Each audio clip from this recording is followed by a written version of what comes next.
अस्सलाम वालेकुम students, welcome to the series of our new chapter और चैप्टर नंबर 3 प्रोग्रामिंग फंडामेंटल्स। तो हम बात कर रहे थे प्रोग्रामिंग फंडामेंटल्स की। ठीक है, हमने एक सीरीज शुरू की हुई है चैप्टर नंबर 3 की, जिसका नाम क्या है, प्रोग्रामिंग फंडामेंटल्स। ठीक है, तो इस आपका जो आज का टॉपिक है वो क्या है, वेबसाइट डेवलपमेंट। ठीक है, आपके चैप्टर का जो है पहला टॉपिक क्या है, वेबसाइट डेवलपमेंट। ठीक है, तो उससे पहले उसको पढ़ने से पहले हम क्या करते हैं, थोड़ी सी वो बहुत जो है पिछली जो है प्रीवियस हम क्या करते हैं, रिवीजन कर लेते हैं। ठीक है, क्या हमने पिछली वीडियो में क्या पढ़ा था। ठीक है, थोड़ी बहुत रिवीजन करेंगे ताकि आपको भी रिवाइज हो जाए कि हमने क्या क्या पढ़ा था। ठीक है, तो हमने प्रीवियस वीडियो के अंदर क्या की थी, प्रोग्रामिंग फंडामेंटल की कुछ बेसिक कॉन्सेप्ट की बात की थी। ठीक है, वो आपकी बुक के रिलेटेड तो नहीं था, लेकिन ये था कि वो आपको समझना आपके लिए इंपॉर्टेंट था। ठीक है, तो हम उसको जरा से रिवीजन कर लेते हैं कि प्रोग्रामिंग फंडामेंटल से हमने क्या बोला था कि प्रोग्रामिंग फंडामेंटल दो लफ्ज से मिलकर बनी है। ठीक है, दो लफ्ज का मजमू है।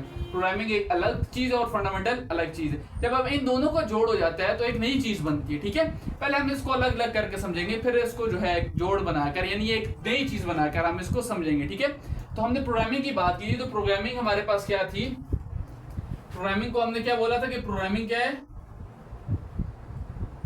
आपको याद होगा कि हमने क्या बात की थी, प्रोग्रामिंग क्या है, एक सेट ऑफ इंस्ट्रक्शंस है। क्या है, सेट ऑफ इंस्ट्रक्शंस है हमारे पास। ठीक हो गया, उसके बाद जो है हमने बात की थी फंडामेंटल्स की। किसकी बात की थी,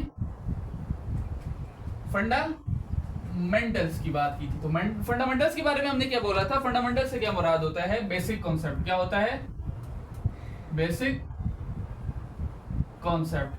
ठीक है, यानी प्रोग्रामिंग एक अलग लफ्ज है जिसका क्या मतलब है, सेट ऑफ इंस्ट्रक्शंस। यानी आप कुछ सेट ऑफ इंस्ट्रक्शंस किसी को दोगे तो वो आपकी इस इंस्ट्रक्शंस के ब्याह पर क्या करेगा, आपको एक रिजल्ट देगा। ठीक है, आउटपुट की फॉर्म में क्या करेगा, आपको रिएक्शन देगा। तो वो सेट ऑफ इंस्ट्रक्शंस को हम प्रोग्रामिंग के अंदर क्या बोलते थे, कोड बोलते थे। क्या बोलते थे, कोड बोलते थे।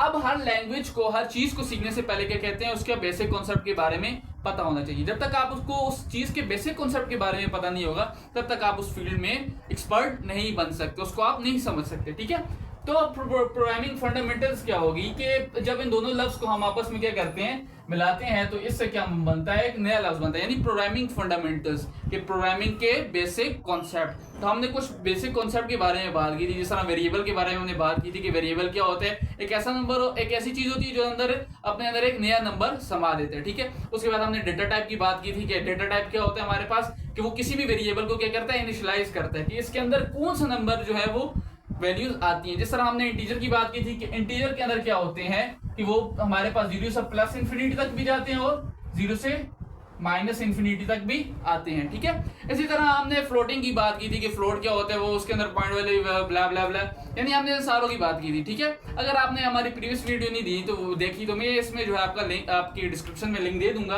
आप वहां से देख लें। ठीक है, तो हम आज का नया टॉपिक शुरू करते हैं। टॉपिक को शुरू करने से पहले मैं आपसे एक दरख्वास्त है कि आप इसकी क्या कर लें, एक स्क्रीनशॉट ले लें ताकि आपके पास ये मौजूद हो। ठीक है, मैं इसके अलावा भी मैं आपका जो है पीडीएफ की फॉर्म में आपको मैं नोट्स भेज दूंगा। ठीक है, आपके ग्रुप में प्रोवाइड कर दूंगा। ठीक है, आप फिर भी इसकी जो है स्क्रीनशॉट ले लें, क्योंकि इस पर गन बनने वाला है ताकि आपको सही तरह समझ आ जाए। तो बच्चों, आपने स्क्रीनशॉट ले ली होगी, तो हम अब शुरू करते हैं, अपने नए टॉपिक की तरफ आते हैं। ठीक है, इसका नाम क्या है, वेबसाइट डेवलपमेंट। अब बात करते हैं वेबसाइट डेवलपमेंट की। ठीक है, वेबसाइट डेवलपमेंट तो क्या मुराद हुआ, किसी चीज को बनाना, ठीक है, उसको डिजाइन करना। तो वेबसाइट क्या होगी, वेबसाइट क्या होती है, एक ऐसी चीज होती है जो हमारे पास एक ब्राउजर पर, यानी हम उसको इंटरनेट के थ्रू क्या करते हैं, एक्सेस करते हैं। क्या करते हैं, इंटरनेट के थ्रू एक चीज को एक्सेस करते हैं। ठीक है, जो आसानी से हमें, जब हम हमारे पास इंटरनेट का एक्सेस होता है तो हम एक वेबसाइट को क्या कर लेते हैं, एक्सेस कर सकते हैं। ठीक है, उसको देख सकते हैं, उसको समझ सकते हैं, उससे फायदा उठा सकते हैं। ठीक है, अब वेबसाइट डेवलपमेंट यानी हम एक वेबसाइट को किस तरह डेवलप करेंगे, तो हम इस चैप्टर के बारे, इस टॉपिक में हम एक पढ़ने वाले जा रहे हैं कि एक वेबसाइट किस तरह बनती है, वेबसाइट के बारे में कुछ थोड़ा बहुत इंट्रोडक्शन लेंगे कि वेबसाइट होती क्या है। ठीक है, तो हम शुरू करते हैं। ठीक है, अब सबसे पहले क्या है, किसकी डेफिनेशन है, डेफिनेशन है क्या, web development is a process of planning, designing, creating and maintaining website. अब इसमें हमने टोटल बात की प्लानिंग की, डिजाइनिंग की, क्रिएटिंग की और मेंटेनिंग की। ठीक है, अब ये चार चीजें आ जाती हैं किसी भी वेबसाइट को बनाने के अंदर। ये चार चीजें जो होती हैं बहुत इंपॉर्टेंट होती हैं। ठीक है, पहली चीज क्या है, प्लानिंग।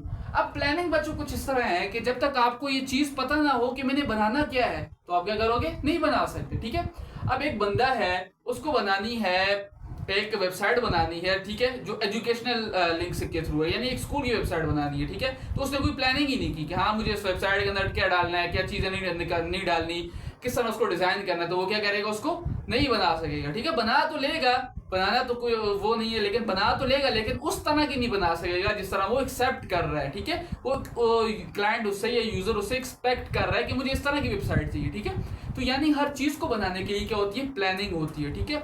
अब जिस तरह हम एक घर को डिजाइन करते हैं, तो घर बनाने से पहले क्या होता है, उसकी एक प्लानिंग होती है, नक्शा बनता है, ठीक है। वो नक्शा जब तक हमारे पास नहीं होगा तो हम उसको नहीं बना सकेंगे, ठीक है। अब देखो नक्शा हमारे पास होगा तो हम क्या कर लेंगे, पैमाइश करके आसानी से एक घर बना लेंगे, ठीक है। लेकिन जब हमारे पास नक्शा नहीं होगा मौजूद, हम घर तो बना लेंगे लेकिन सही प्लानिंग से नहीं बनेगा, ठीक है।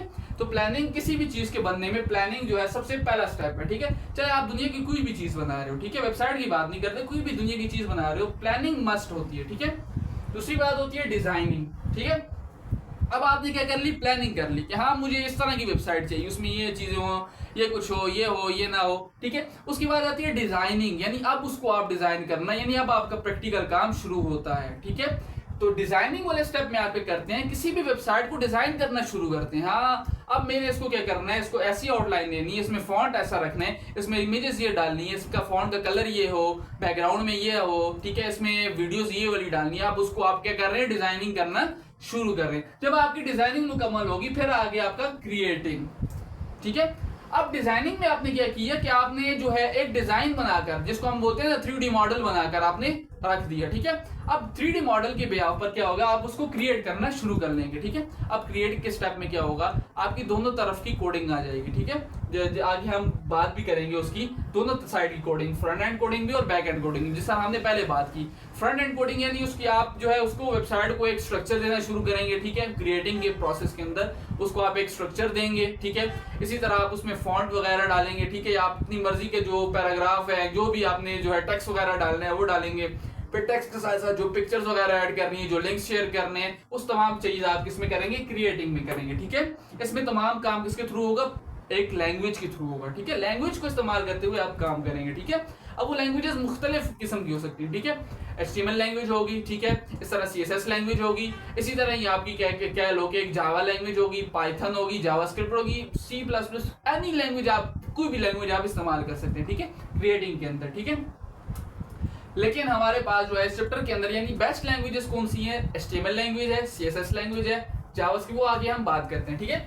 उसके बाद क्रिएटिंग, जब आपकी एक चीज क्रिएट हो जाती है, ठीक है, उसके बाद उसका अगला स्टेप आता है मेंटेनिंग का। देखो अब एक चीज जब बन जाती है तो उसको मेंटेन करना लाजमी होता है। जब आप उसको मेंटेन नहीं करोगे, आप उसको टाइमली अपडेट नहीं करोगे, तो वो क्या होगी, उसकी कोई वैल्यू ही नहीं रहेगी, ठीक है। अब फॉर एग्जांपल देखो, एक बंदा जो है गाड़ी खरीदता है, ये चलो एक कंपनी है, वो गाड़ी क्या कर रही है, बना रही है, ठीक है। अब वो गाड़ी उसने बना ली, क्रिएट तो कर रही है, तो उसकी मेंटेनिंग नहीं कर रही, मेंटेनेंस वो नहीं दे रही, ठीक है। मेंटेनेंस से क्या मराद हुआ, अब वो बंदा गाड़ी तो चला रहा है, ठीक है, उससे फायदा तो उठा रहा है, तो उसको जो है टाइमली क्या करना, उसको मेंटेन रखना, यानी उसका जो है टायर वगैरह जो है हवा वगैरह बढ़ाना, ठीक है, बढ़ाना। इसी तरह ये कह लो कि उसका जो है मेंटेन रखना, यानी उसका जो है ये है कि पेट्रोल कम ना हो, ठीक है। उसका जो डीजल है, पेट्रोल डीजल जिस पर वो चल रही है, उसको मेंटेन करके रखना, ठीक है। या फिर आप उसको कह लो उसकी ट्यूनिंग करवाते रहना, ठीक है, यानी उसको मेंटेन रखना। जब तक वो चीज मेंटेन नहीं रखे, कुछ वक्त तक तो वो सही चलेगी, लेकिन बाद में क्या हो जाएगी, खराब हो जाएगी। तो मेंटेनिंग के अंदर वेबसाइट की क्या आ जाए, तो उसको टाइमली अपडेट करना है, यानी अप टू डेट की फॉर्म में आपके पास मौजूद हो, समझ आ गई। उसके बाद अब ये पहला आपका क्लियर हो गया, ठीक है। यानी इसमें क्या होता है कि हमारे पास ऐसा प्रोसेस होता है जिसमें हम पहले वेबसाइट को प्लानिंग करते हैं कि हमें किस तरह की वेबसाइट चाहिए, उसके बाद उसको डिजाइन करते हैं 3D मॉडल के अंदर, फिर 3D मॉडल हो 2D मॉडल हो, ये इतनी इंपॉर्टेंट नहीं है, लेकिन डिजाइन करते हैं उसको, ठीक है। उसके बाद उसको क्रिएट करते हैं, क्रिएटिंग के बाद उसको क्या करते हैं, हम मेंटेनिंग पर ला रखते हैं, यानी उसको मेंटेन भी लाजमी करना होता है। उसके बाद आ जाए, it include both the visual part, front end coding जिसको हम बोलते हैं, behind the scene back end coding. अब बात करते हैं इसके विजुअल पार्ट की और जो है हमारे पास बैक एंड कोडिंग। अब देखो किसी भी वेबसाइट को बनाने के दो तरीके होते हैं, यानी एक वेबसाइट दो तरीकों से बनती है, ठीक है। पहला तरीका तो ये है कि फ्रंट एंड कोडिंग, अगर आपने फ्रंट एंड कोडिंग कर दी, बैक एंड कोडिंग आपने नहीं की, आपको चीज जो है विजुअल नजर तो आएगी, हाँ ये वेबसाइट है, लेकिन वो काम नहीं करेगी। क्या क्या होगा, वो काम नहीं करेगी, नजर तो आएगी, हाँ इसमें ये फोटोज लगी हुई है, टेक्स्ट लिखा हुआ है, लेकिन वो काम नहीं करेगी। तो उसको काम करवाने, उसको फंक्शनेबल बनाने के लिए हमें क्या करना पड़ेगा, उसकी बैक एंड कोडिंग करनी पड़ेगी, ठीक है, वो मस्ट है, ठीक है। इसी तरह ही अगर आप बैक एंड कोडिंग कर लो लेकिन फ्रंट एंड कोडिंग ना करो, वो काम तो करेगी लेकिन किस पर काम करेगी, फ्रंट एंड कोडिंग आपकी डिजाइनिंग ही मौजूद नहीं है, आपकी वेबसाइट ही मौजूद नहीं है, सिरे से मौजूद ही नहीं है, आप किसकी बैक एंड कोडिंग कर, आप किसके साथ उसको अटैच करोगे। तो बैक एंड कोडिंग यानी इसमें आप समझ लो, चलो अब इसके डिफरेंस पर आ जाते हैं, ठीक है। देखो फ्रंट एंड कोडिंग ये होती है कि आपका जो विजुअल चीज है, यानी आप जब किसी वेबसाइट को ब्राउजर के ऊपर जाके खोलते हो, जो आपको चीज नजर आ रही होती है वो क्या होती है, फ्रंट एंड कोडिंग में हुई होती है, ठीक है। सर हमने पहले भी बात की थी कि फ्रंट एंड कोडिंग क्या होती है, विजुअल चीज, यानी जो एक यूजर जो है वो देखता है कि हाँ ये वेबसाइट किस तरह की है, वो क्या होती है, आपकी फ्रंट एंड कोडिंग होती है। किस तरह की होती है, फ्रंट एंड कोडिंग। अब देखो एक फॉर एग्जाम्पल अगर हम एक एग्जाम्पल के तौर पर हम एक वेबसाइट ले लें, ठीक है, एक हम वेबसाइट ले लेते हैं एग्जांपल के तौर पर, कौन सी वेबसाइट ले लेते हैं, दराज की अगर हम बात करें, दराज की अगर हम वेबसाइट ले लें, जब हम दराज की वेबसाइट पर जाएंगे तो हम उसको क्या करेंगे, लिंक सबसे पहले हम क्या करेंगे, दराज, उसके अंदर स्टेप 1 में हम क्या करेंगे, अपने ब्राउजर को क्या करेंगे, ओपन करेंगे, ओपन ब्राउजर, ये क्या करेंगे, जो भी ब्राउजर होगा हम उसको ओपन करेंगे। स्टेप 2 पर हम क्या करेंगे, उसका नाम लिखेंगे, यानी दराज.com, ठीक है। अब दराज एक वेबसाइट है ना, तो दराज क्या हो गया, .com, यानी हम स्टेप 2 पर क्या कर रहे हैं, दराज.com सर्च कर रहे हैं, ठीक है, क्या कर रहे हैं, सर्च कर रहे हैं, ठीक है। अब तीसरा स्टेप क्या होगा, जब वो आ जाएगा तो हम क्या करेंगे, उसको ओपन करेंगे, क्या करेंगे, ओपन द लिंक, यानी जो हमारे पास लिंक वो उधर आ जाएंगे, उसको हम क्या करेंगे, लिंक को ओपन करेंगे, ठीक है। अब जब हमने लिंक को ओपन किया तो जस्ट सबसे पहली जो चीज, जो वेबसाइट जो हमारे पास विजुअल फॉर्म में नजर आई, जो टेक्स्ट नजर आया, जो फॉन्ट आया, फॉन्ट का कलर आया, ठीक है, उसका साइज आया, उसकी pictures I, videos I, designing आया, जो प्रोडक्ट आया, वो क्या हो गया, फ्रंट एंड कोडिंग हो गया, यानी वो फ्रंट एंड कोडिंग से वो चीजें आपके सामने आ रही हैं। समझ में बात आई?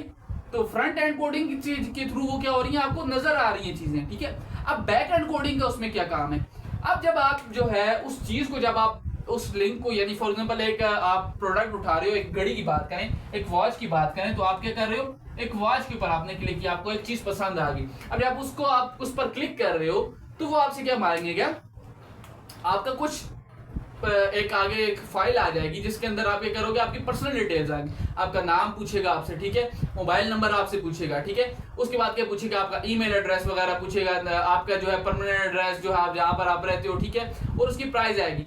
वो चीजें जो होती है वो किसके थ्रू आती है, बैक एंड कोडिंग के थ्रू, यानी एक चीज जो है, एक वेबसाइट किस तरह काम कर रही है, ठीक है, कि हम एक चीज को, यानी एक लिंक को दबाएंगे तो वो जंप आउट होकर कहां पर जाएगा, वो कौन सी वेबसाइट, वो कौन सा एक वेब पेज आके सामने आएगा, तो वो काम किस में होता है, बैक एंड कोडिंग में, यानी कि डेटा आपका कहां पर स्टोर हो रहा है, ठीक है, आपका डेटाबेस कहां पर बन रहा है, वो चीजें किस में होती है, बैक एंड कोडिंग में होती है, ठीक है। वो बैक एंड कोडिंग के थ्रू क्या होता है, आपका काम होता है, यानी आप किसी भी लिंक पर जाओगे, आप किसी पिक्चर को करोगे, वो किस तरह वेबसाइट बिहेव करेगी, वो बिहेवियर वो क्या कहलाता है, उसकी बैक एंड कोडिंग कहलाती है। समझ आ गई?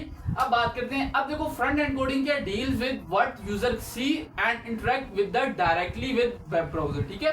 यानी फ्रंट एंड कोडिंग क्या हो गया कि एक बंदा, यानी एक यूजर जो उसको इस्तेमाल करने वाला है, वो क्या चीज देख रहा है, ठीक है, वो क्या चीज देखेगा, ठीक है, वो और वो किस तरह उससे इंटरेक्ट होगा, यानी वो किस तरह उसकी दिलचस्पी बढ़ेगी, वो दिलचस्पी बढ़ाने और उस यूजर के लिए वो क्या देखेगा और किस तरह उसकी दिलचस्पी बढ़ेगी, ये काम हम किसके अंदर करते हैं, फ्रंट एंड कोडिंग के अंदर, ठीक है। यानी उसका एक वेब ब्राउजर के साथ डायरेक्टली लिंक किस तरह होगा, वो क्या कहलाता है, फ्रंट एंड कोडिंग कहलाता है। क्या कहलाता है, फ्रंट एंड कोडिंग, ठीक है। अब इसके अंदर हम जो है HTML और CSS, अब ये दो ऐसी लैंग्वेजेस हैं जिसके थ्रू हम क्या करते हैं, एक वेब डेवलपमेंट, यानी एक वेब डेवलपर जो है वो इन दो लैंग्वेज को इस्तेमाल करके क्या करता है, एक वेबसाइट को बनाता भी है, उसको स्ट्रक्चर भी देता है और साथ साथ उसको डिजाइन भी करता है। जिस तरह आपने बोला था ना कि HTML जो है वो लैंग्वेज किसके लिए इस्तेमाल हो रही है, स्ट्रक्चर के लिए, यानी इसके अंदर हमारे पास क्या बन रहा है, एक वेबसाइट का स्ट्रक्चर बन रहा है। लेकिन CSS क्या कर रहा है, स्ट्रक्चर को, बने हुए स्ट्रक्चर को क्या कर रहा है, डिजाइन दे रहा है, ठीक है, ताकि वो मोर अट्रैक्टिव हो। देखो अब एक ही कंपनी है ना, यानी एक ही प्रोडक्ट है, फॉर एग्जांपल वॉच की हमने बात की, तो वॉच एक प्रोडक्ट है, इस तरह की मल्टीपल वेबसाइट हमारे पास ब्राउजर के अंदर मौजूद है। तो उन मल्टीपल वेबसाइट से जो है हमारे पास एक वेबसाइट पर अट्रैक्शन किस तरह पड़ेगी, तो वो अट्रैक्शन लाने के लिए हम किसका इस्तेमाल करेंगे, CSS लैंग्वेज का। किसका इस्तेमाल करेंगे, CSS लैंग्वेज का। इसको हम किस लिए इस्तेमाल करें, फॉर अट्रैक्शन कर रहे हैं। समझ आ गई बात आपकी? ठीक है, फ्रंट एंड कोडिंग आपको क्लियर हो गया। अब हम बात करते हैं बैक एंड कोडिंग की। ठीक है, बोर तो नहीं हो रहे बच्चों? देखो ये इंशाल्लाह जो है साथ ही साथ जो है आपका जिस तरह आपकी प्रैक्टिकल फॉर्म आगे आएगी तो HTML लैंग्वेज, क्योंकि इसमें आप HTML लैंग्वेज के बारे में बात करेंगे तो HTML लैंग्वेज में आपको बेसिक लेवल से इंशाल्लाह एडवांस लेवल तक पढ़ाऊंगा। ठीक है, ताकि आपको समझ आ जाए। आपकी बुक में तो जो है डायरेक्टली एडवांस लेवल डाला हुआ है, वो तो सर के ऊपर से ही जाएगा, तो इसलिए जो है मैं उसको बेसिक लेवल से उठाऊंगा। ठीक है, आप परेशान नहीं हो। ठीक है, तो आप वापस अपने टॉपिक वगैरह आती है बैक एंड कोडिंग। ठीक है, अब हम बैक एंड कोडिंग की बात करें तो बैक एंड कोडिंग का जिस तरह मैंने पहले बताया कि एक वेबसाइट जो है वो किस तरह रिएक्ट करेगी यूजर के एक्शन का, वो क्या कहलाता है, वो किसके थ्रू होता है, बैक एंड कोडिंग के थ्रू होता है। ठीक है, अब बैक एंड कोडिंग क्या handles the logic database and server side functionalities. क्या कर रहा है इसमें, हमने क्या इस्तेमाल किया, लॉजिक डेटाबेस और सर्वर साइड फंक्शनैलिटी। अब लॉजिक डेटाबेस से क्या मुराद हुआ कि उसमें उसके अंदर उस वेबसाइट के अंदर कौन कौन से लॉजिक्स लगे हुए हैं। ठीक है, कौन कौन से किस तरह वो वेबसाइट बिहेव करेगी यूजर के एक्शन का, वो कौन कौन से लॉजिक लगे हुए और किस डेटाबेस के अंदर एक यूजर के डेटे को स्टोर करेगी, वो काम, और एक सर्वर यानी वो किस सर्वर के साथ कनेक्ट होगी। ठीक है, जैसा हमारे पास होता है ना क्लाउड का एक अलग सर्वर है। ठीक है, इस तरह मुख्तलिफ किस्म के सर्वर, यानी वो किस सर्वर के साथ जुड़ी होगी। इन तमाम फंक्शनैलिटीज किस पर बेस करती है, बैक एंड कोडिंग पर। किस पर बेस करती है, बैक एंड कोडिंग पर। ठीक है, उसके बाद आगे आते हैं प्रोग्रामिंग लैंग्वेज, यानी इसके अंदर प्रोग्रामिंग लैंग्वेज क्या इस्तेमाल होती है। तो इसके अंदर कौन कौन सी प्रोग्रामिंग लैंग्वेज इस्तेमाल होती है। जिस तरह आपके अब देखो एक बंदा है उसको पाइथन लैंग्वेज आती है तो वो जावा में क्यों लिखेगा। ठीक है, जब उसको पाइथन लैंग्वेज आती है तो वो Java, Ruby, for example etcetera etcetera इन लैंग्वेजेस को क्यों सीखेगा। ठीक है, अब जब वो पाइथन को सीख रहा है, पाइथन उसको आती है तो वो पाइथन में कोडिंग करेगा ना, तो उसको जावा सीखने की जरूरत नहीं है। अब एक बंदा उसको जावा आती है, वो पाइथन और रूबी सीखने की जरूरत नहीं है, यानी मल्टीपल जिस लैंग्वेज में आप चाहें उसकी प्रोग्रामिंग कर सकते हैं। ठीक हो गया, जिसमें आपको अच्छा लगे। ठीक है, लेकिन बेस्ट लैंग्वेज क्या होती है, पाइथन होती है, ये आसान लैंग्वेज है। ठीक है, उसके बाद रूबी, यानी ये 3 लैंग्वेज है, इससे ज्यादा भी लैंग्वेज है, मुख्तलिफ लैंग्वेजेस है, आप उनमें इसकी क्या कर सकते हैं, प्रोग्रामिंग कर सकते हैं। ठीक है, उसके बाद डेटाबेस, यानी कौन सा डेटाबेस है जिसके अंदर डेटा का यूजर का डेटा स्टोर होगा, वो कौन कौन से जो है डेटाबेस आपके अंदर यानी आप इस्तेमाल करते हैं। तो आप मल्टीपल टाइप्स है डेटाबेस की। ठीक है,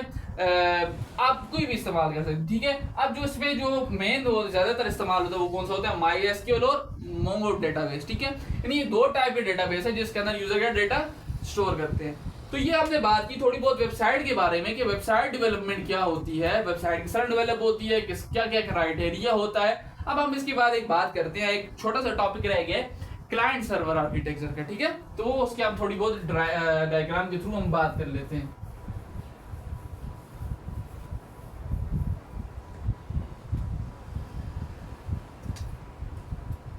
तो बच्चों क्लाइंट सर्वर आर्किटेक्चर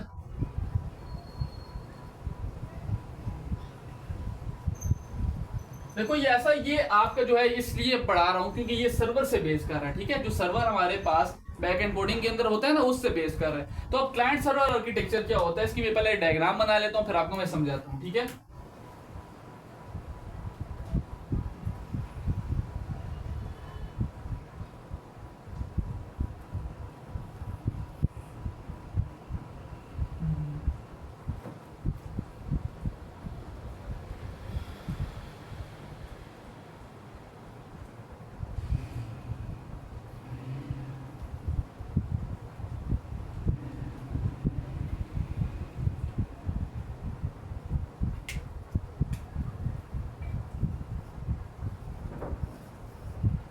अब बच्चों हम थोड़ा बहुत या साथ में मैं इस तरह मेंशन भी कर लेता हूँ। ये क्या हो गया हमारे पास, क्लाइंट्स हो गए, क्या हो गया, क्लाइंट्स हो गए। ये क्या हो गया हमारे पास, सर्वर हो गया, और ये हमारे पास क्या हो गया,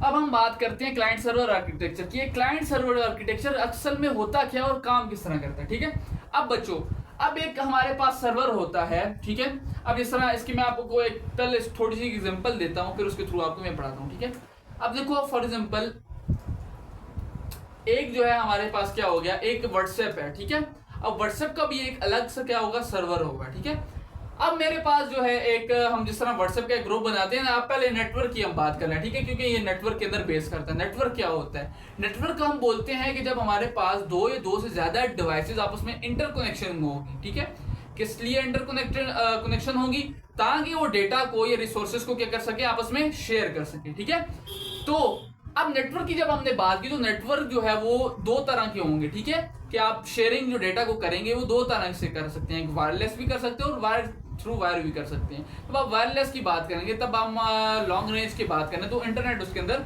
इंटरनेट एक्सेस लाजमी होगी, उसके बगैर आप काम नहीं हो सकता। अब इसमें हमारे पास है क्लाइंट है, सर्वर और एक मॉड्यूल है। ठीक है, अब जब एक क्लाइंट है, एक नेटवर्क के साथ, ये पूरा क्या, एक नेटवर्क बना हुआ है। ठीक है, अब एक क्लाइंट है, वो क्लाइंट सर्वर से, क्लाइंट को फॉर एग्जांपल कोई चीज चाहिए। ठीक है, अब क्लाइंट क्या करेगा, सर्वर से मांगेगा कि हाँ मुझे ये फलाना डॉक्यूमेंट चाहिए। तो क्लाइंट ने क्या किया, सर्वर से क्या मांगा, डॉक्यूमेंट मांगा कि हाँ मुझे ये वाली फाइल चाहिए। तो क्लाइंट सर्वर क्या करेगा, सर्वर जो बोलते हैं उसको हम क्या बोलते हैं कि हमारे पास मेन कंप्यूटर होता है। ठीक है, जिस तरह देखो, अब ये आप इस एग्जांपल से समझ लो कि सर्वर जो है हमारे पास, अब एक कंपनी है ना बड़ी, तो उसका सर्वर क्या हो गया, हमारे पास एक बॉस हो गया। ठीक है, जो उसका कंपनी का क्या होता है, एक बॉस होता है। ठीक है, वो सीईओ जिसको हम बोलते हैं। अब क्लाइंट्स क्या हो गए, उसके जो वर्कर्स होते हैं, जो काम करने वाले होते हैं। ठीक है, अब क्लाइंट क्या करेगा, अब वो वर्कर को कोई काम चाहिए, ठीक है, कोई फाइल चाहिए, तो वो क्या करेगा, अपने सर्वर से मांगेगा। अब वो सर्वर क्या करेगा, अब ये सर्वर क्या, हमारे पास एक बॉस है। ठीक है, जिसको हम कह लो मैनेजर कह लो। ठीक है, क्या है, मैनेजर, और ये क्या है, सीईओ। ठीक है, कंपनी का जो बड़ा है। ठीक है, ये मैनेजर है और ये वर्कर्स हैं। ठीक हो गया।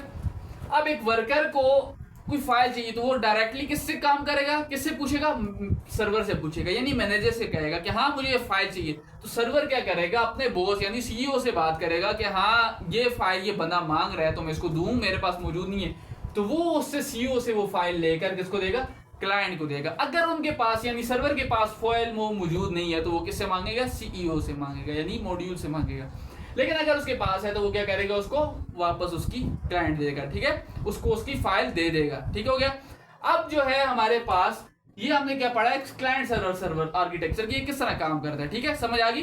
अब जो है हम नेक्स्ट वीडियो में जो है साथ साथ हम HTML के बारे में बात करेंगे, क्योंकि अगला जो टॉपिक है वो किसके ऊपर है, HTML बेस पे। तो उसको मैं बेसिक लेवल से उठाऊंगा। ठीक है, उसका आपकी बुक के मुताबिक में नहीं चलता कि वो जो है क्या है, कॉम्प्लेक्स फॉर्म में। ठीक है, यानी वो डायरेक्टली वो जो है एक अल्टीमेट लेवल का आपको क्या दे रही है, प्रोग्रामिंग दे रही है। ठीक है, तो उसको देकर घबराना नहीं, तो आपको मैं बेसिक लेवल से पढ़ाऊंगा। ठीक है, तो बच्चों जो आज मैंने पढ़ा अगर आपको समझ आई तो वेल एंड गुड, अगर नहीं आई तो आप कमेंट्स में पूछ सकते हैं, तो हम नेक्स्ट वीडियो में पहले उसको रिवाइज कर लेंगे, फिर आप अगली बात करें। तो अल्लाह हाफिज बच्चों।